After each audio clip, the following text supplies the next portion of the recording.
आज आम बनैबा रोही माछ तरकारी। नमस्कार, माई किचन को आपण मानक स्वागत। मु रचना आज आपण मानक पई गोटे नुआ रेसिपी नहीं आसी। घर को गेस्ट आसिले एमिति थाए निश्चिंत बनैकी देबे। पूरा भोजी स्टाइल लागिबो माछ तरकारी। गोटे प्लेट जगह आपण 2 प्लेट भात खाइदेबे, जना पड़िबो नहीं। तेबे आसंतु आरंभ करिबा रोही माछ तरकारी।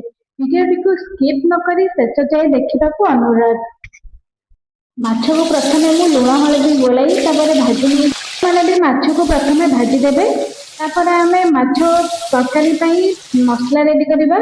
देखो मुझे कौन कौन मसला रेडी करी।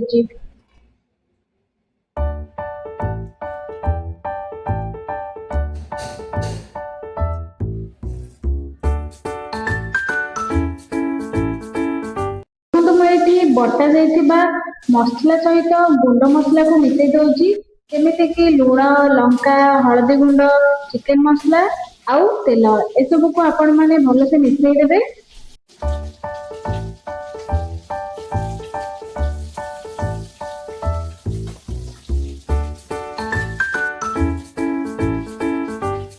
एठी मो कढ़ी रे तेल देकी पंचफुटन पकेइली, तापर पियाज पकेइली। पियाज भाजी होला परे आपण सेतिरे रखिथिबा मसला को पकेइ देबे।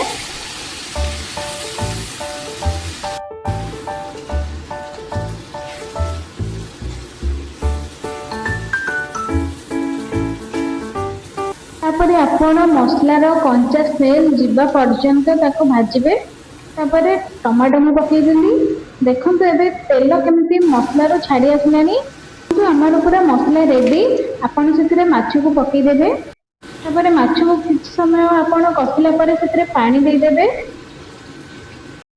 तापर आपण 5 रु 7 मिनिट ताको छाड़ी देबे। एबे हमर तरकारी हे आसिलानी। आपण सेतिरे धनिया पत्र गरम मसला पकेइ परिबे।